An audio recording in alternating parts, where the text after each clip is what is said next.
بسم اللہ الرحمن الرحیم۔ جس رزق سے آتی ہو گھر بار میں کوتاہی، آزادی مغموم۔ پیشہ عظیم طالب علم رہنما، نام منصب علی خان۔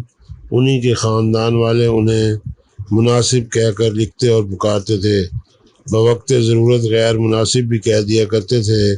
جب تک میدان تعلیم میں تنہا لڑ جھگڑ رہے تھے، فیل ہونے سے بال بچ جاتے، یا پھر چپکے سے فیل ہو بھی جاتے تو شرمندہ و پشیماں ہرگز نہ ہوتے، بلکہ اپنے آپ کو پاس سمجھتے، بتاتے اور لکھتے۔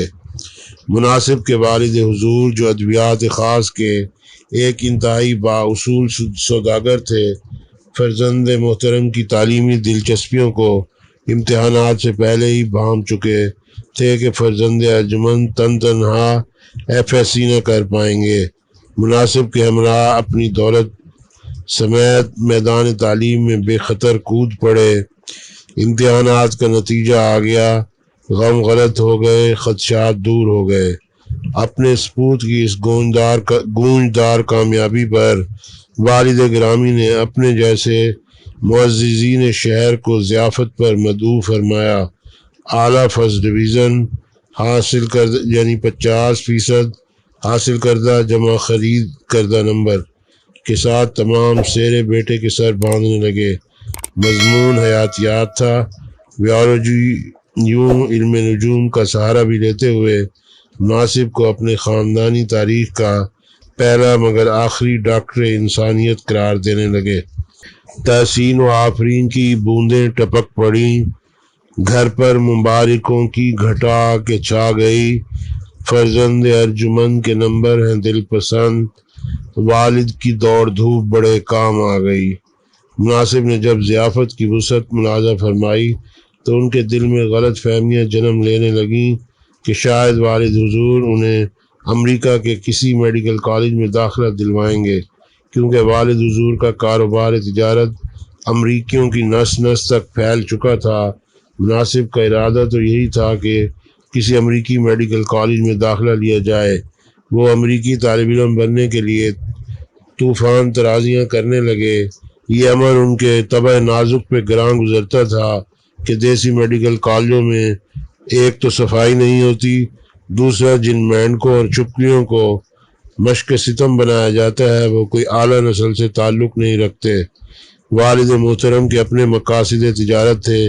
وہ مناسب خان کو یہاں کے بھی میڈیکل کالج میں داخلہ دلوا کر اپنے کاروبار کو مزید مگر مقامی وسعت دینا چاہتے تھے۔ والد محترم کو نظریات فرزند کا علم ہوا تو امریکہ جانے کی خواہش کرنے پر مناسب کو نہ صرف جھاڑ بلکہ پونچھ کر رکھ دیا۔ اینٹ کا جواب بھی پتھر کی بجائے پوری عمارت سے دیا گیا۔ چاروں ناچار مناسب دیسی طبی کالج میں پڑھنے کی غرض سے تشریف لے گئے۔ سال اول 365 دنوں میں گزرتا بنا۔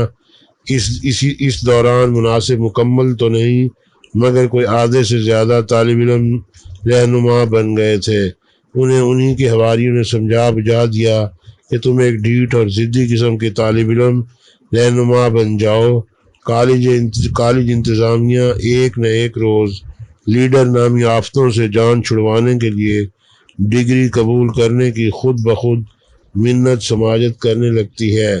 لہذا ممتحن کے لیے مناسب خان کی کوئی محنت طلب جوابات ہرگز تحریر نہ کیے اور نہ ہی وہ ایسا کر سکتے تھے۔ مختصراً صرف اتنا لکھائے، ہارن دے کر پاس کریں۔ جب نتائج سال اول موصول ہوئے تو معلوم ہوا کہ ہارن وارن کا استعمال تو ہرگز نہیں کیا گیا، البتہ امتیازی نمبروں سے فیل کرنے کا کوئی موقع ہاتھ سے نہیں جانے دیا گیا۔ یہ مناسب کا پہلا اور آخری امتحان تھا۔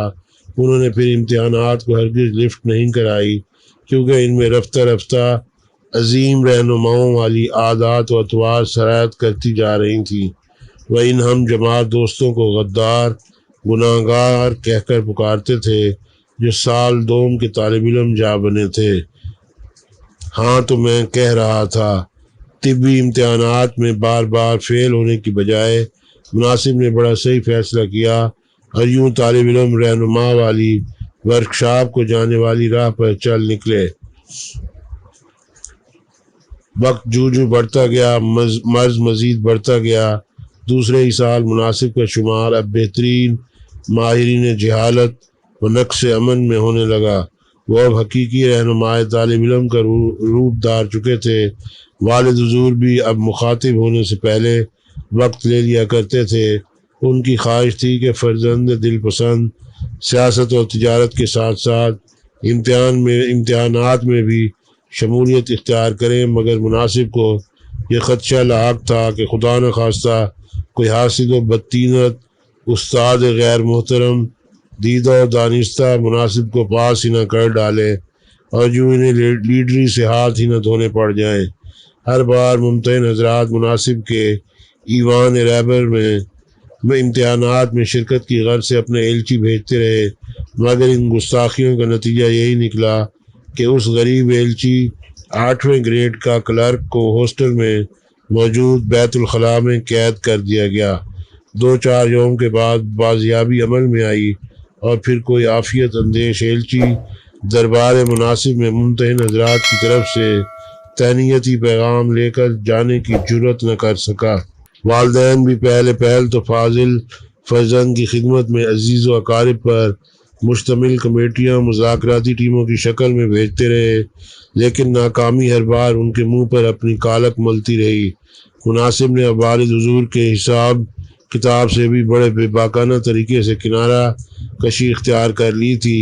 انہوں نے جس مقصد کی خاطر فرزند محترم کو پیسے کی لیموزین پر بٹھا کر میڈیکل کالج پہنچایا تھا، ان مقاصد کا حصول تو ہو سکتا تھا، مگر مناسب رقم واپس نہیں کرتے تھے۔ مناسب خان کا کہنا تھا کہ یہ رقم طلباء کی فلاح و بہبود پر ہی خرچ کر دینی چاہیے۔ والد حضور فرماتے نہیں، اس رزق سے گھر بار چلایا جائے تو بہتر ہے۔ مناسب خان کی ان اکھڑ مزاجیوں کے طفیل والدین نے کنسائنمنٹ کی فراہمی بھی معطل کر دی تھی۔ اپنے مقاصد کی عدم تکمیل کو بھانپتے ہوئے وہ ہر وقت مناسب کو جلد از جلد ڈاکٹر بننے کا مشورہ دینے لگے تھے، سمجھانے کے نئے سائنسی طریقے اور معاشرتی رویوں کا استعمال کرنے لگے تھے۔ والد حضور کا کہنا تھا کہ اگر سود مند تجارت نہیں کر سکتے نہ صحیح ڈاکٹر ہی بن جائیے، خالی رہنما بن کر کیا کریں گے؟ ایک وقت آئے گا کہ طالب علم رہنما کی حیثیت ایک چیچڑے کی سی ہو جائے گی، اور جیسے ہی یہ چیچڑا وقت کے قصاب کے ہاتھ میں آئے گا تو بے گور و کفن ذلت و بے روزگاری کی گندی بدروں میں بہا دیا جائے گا۔ لیکن مناسب اب تک سینکڑوں خلفائے طب کو ہم نوا بنا کر طلباء و طالبات کی مشکل کشائی، ان کے جسمانی و روحانی دکھ درد کرنے کی غرض سے میدان ظلمت میں کود پڑے تھے۔ 2 کلاس روم، پرنسپل صاحب کے دفتر کے علاوہ کالج کی کنٹین و لیٹرین میں بھی ہر مرد و زن کو ایسے گھورتے گویا کہ یہی سازش ہے اور ابھی اس کا نقاب اور لباس دونوں اتار دیں گے۔ انہیں کسی مرید خاص نے مفت مشورہ دیا تھا کہ انہیں اپنا کوئی تقیہ کلام بنا لیا جائے۔ مرید خاص کا کہنا تھا کہ ایک عظیم لیڈر کو بھرے مجمع عام سے تقریر کرتے ہوئے پولیس اٹھا کر لے گئی، اور پھر جب کم و بیش کوئی 20 برس بعد رہائی عمل میں آئی تو اس عظیم لیڈر کو جیل سے لینے کے لیے پھر مجمع عام جمع ہو چکا تھا۔ اس عظیم لیڈر نے دوبارہ تقریر وہیں سے شروع کی جہاں پر 20 سال قبل قید ہونے سے پہلے تقریر ختم کی تھی۔ اس عظیم لیڈر کا دوبارہ پہلا فقرہ تھا، ہاں تو میں کہہ رہا تھا۔ اب مناسب بھی تقاریر کے دوران یہ فقرہ استعمال کرنے لگے۔ کئی مرتبہ کالج میں ہنگامہ آرائی کے دوران پولیس کو نازل ہوتا دیکھ کر بھاگ کھڑے ہوتے۔ دوسری مرتبہ پھر تقریر کا آغاز کرتے ہوئے کہنے لگے، ہاں تو میں کہہ رہا تھا۔ طلباء کے درمیان سے ہی آواز آتی، کہہ کہاں رہے تھے آپ، تو کانپ رہے تھے۔ اوروں کو جگانا، خود ہوش میں آنا۔ سورج کے دیر سے نکلنے پر، کالج کے گٹر بند ہونے پر، یا کسی سگے آوارہ کے کالج سے برآمد بلا اجازت انٹری ہونے پر مناسب اپنے غیر مناسب پٹھوں کے ہمراہ کالج و انتظامیہ کے خلاف خوب نعرے اور پوسٹر لگاتے رہتے تھے۔ اپنی تقاریر، نقص امن و ایذائے وقت میں طالب علم رہنماؤں کی ناکامیوں اور نااہلیوں کا کھلم کھلا اعتراف کرتے کہ کوئی بھی رہنما طلباء و طالبات کو فیل ہونے کی سازش سے نہیں بچا سکا۔ مناسب کے مشاغل میں پریس کانفرنس کرنا، بسوں کو نظر آتش کرنا، نئے آنے والے طلباء و طالبات کے ساتھ لچ بازیاں کرنے کے علاوہ قمار بازی، آتش بازی اور بیان بازی کے ساتھ ساتھ متعدد رنگین قسم کی بازیاں بھی شامل تھیں۔ کھانے پینے میں وہ مفت کا کھانا زیادہ پسند کرتے تھے۔ ان کے کالج کے قریب ہوٹل شیزان جیسا مشہور و معروف 3 اسٹار ہوٹل تھا۔ ان کا کھانا پینا اور سونا تنہا اور غیر تنہا سب اسی ہوٹل میں ہوتا تھا۔ ہوٹل مالک نے جلتی ہوئی 2-4 بسوں کو دیکھا تو مناسب اور ان کے مرغان کلنگ کو تاحیات بنیادوں پر مراعات فراہم کرنے کا اعلان کر دیا۔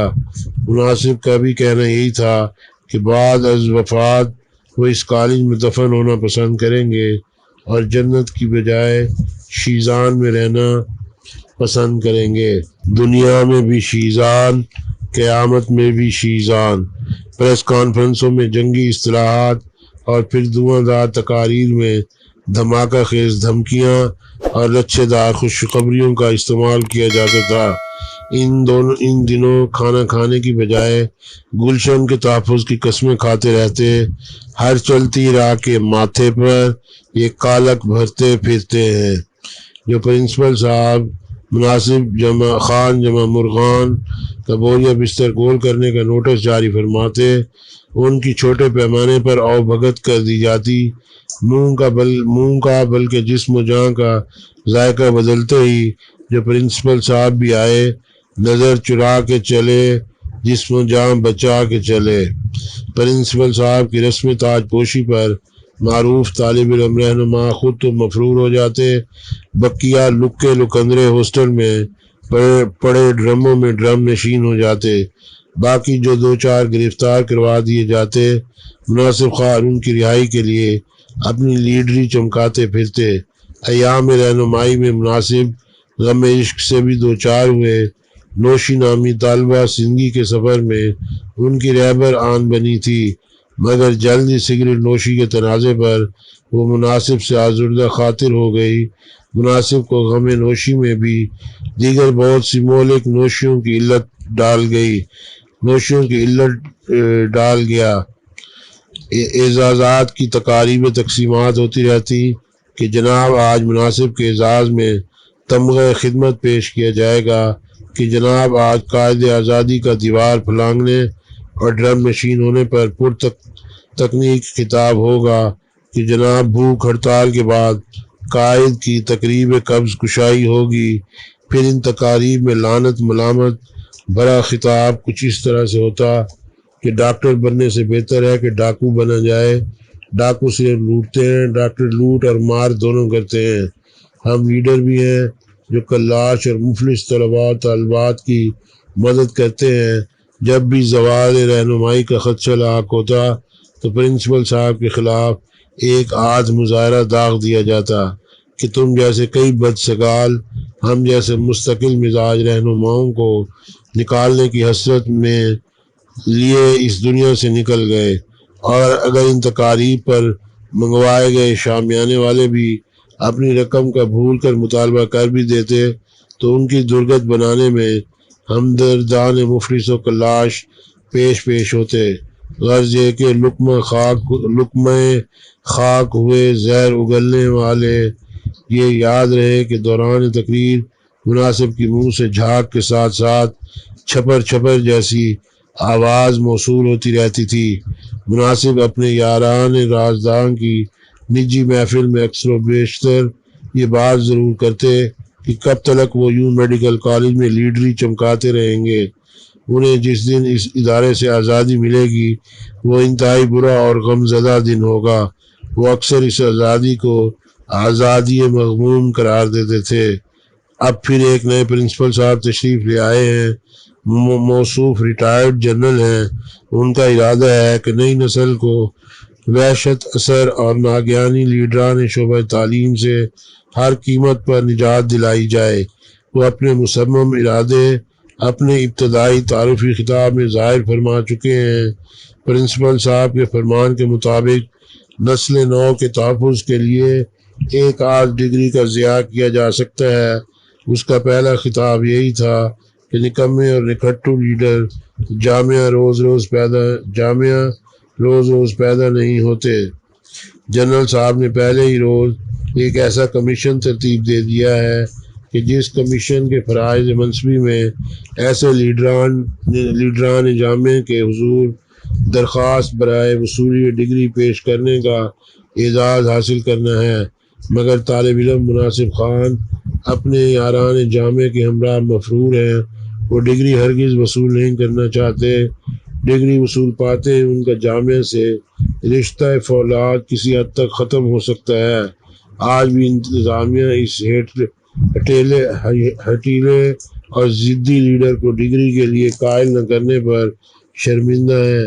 اس حسرت ناتمام پر سر بزانو ہیں اور اس غم پر نوحہ کناں ہیں۔